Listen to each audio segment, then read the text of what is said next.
Ah, German negation, right? If you've ever just frozen, staring at a sentence, wondering is it nicht or kein, trust me, you are not alone. It is one of the biggest hurdles for anyone learning German. But hey, that's what we're going to do right now. We're going to clear this whole thing up for good. By the time we're done here, you are going to have a super simple system to nail this every single time. Promise. Okay, so the big secret here is to stop thinking these two words are interchangeable. They're not. Instead, I want you to picture a German grammar toolbox. And inside, you've got two very different tools for two very different jobs. And here they are, our two tools. On one hand, you've got kein. Think of it like a specialized tool, like a chisel, perfect for one single job. And then you've got nicht, that's your Swiss Army knife. It's the versatile, all-purpose tool you use for pretty much everything else.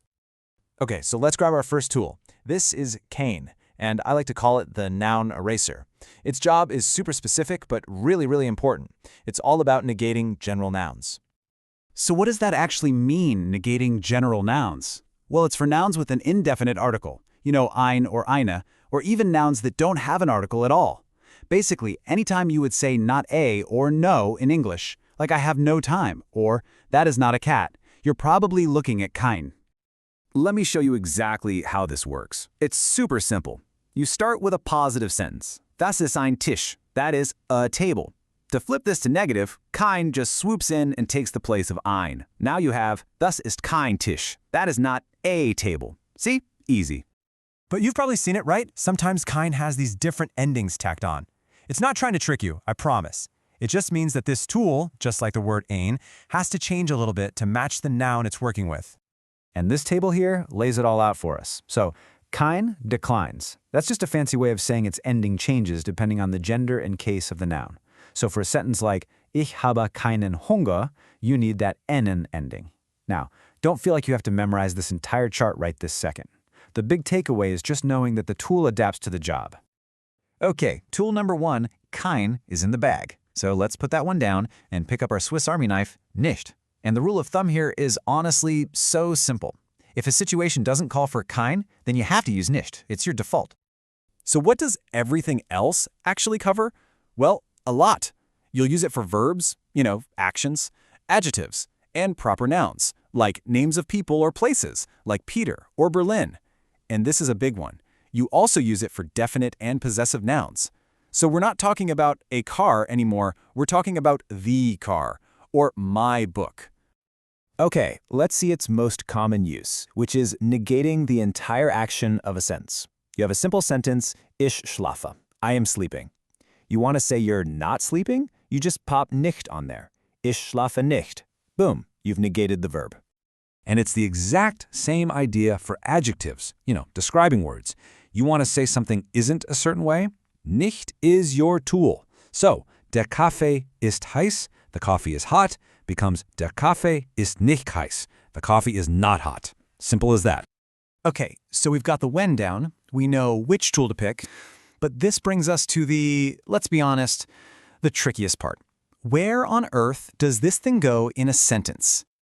Yeah, this is the big question, isn't it? I mean, kein is so polite, it just sits right before its noun. But nicht, it feels like it just jumps around wherever it wants. But here's the good news. There is a system. There is a logic to the madness, and we're going to break it down into two super simple rules. Okay, here it is. The whole puzzle, solved with just two rules. Rule number one.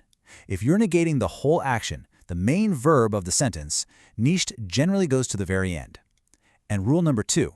If you're only negating one specific piece of the sentence, like an adjective or a place, you put nicht directly in front of that specific piece. Let's look at rule one. Take this sentence. Ich kaufe das Auto nicht. I am not buying the car. The whole idea of buying the car is what we're saying no to. So where does nicht go? All the way to the end. All right, now for rule two, look at this one. Das Auto ist nicht schnell. The car is not fast. Here, we're not saying the car doesn't exist, we're just saying it isn't fast. We're targeting that one specific word, schnell. So, nicht goes right before it. Okay, let's take a breath. We've covered our two tools, when to use them, and where to put them. Now, let's put it all together in one place, a final cheat sheet you can always come back to. And here you go. This is your ultimate cheat sheet. It's so simple. It just asks, hey, what are you trying to negate? And then it tells you which tool to grab and shows you exactly how to use it. Negating a general noun, like a book, that's a job for kein. Negating pretty much anything else, a verb, an adjective, the book, that's when you grab your Swiss Army knife, Nicht. Seriously, this is your key to getting it right every single time. And that's it. The whole Nicht versus Kein mystery, consider it solved. You have the tools, you have the rules, and you have this cheat sheet. The only thing left to ask is, are you ready to get out there and start negating like a pro?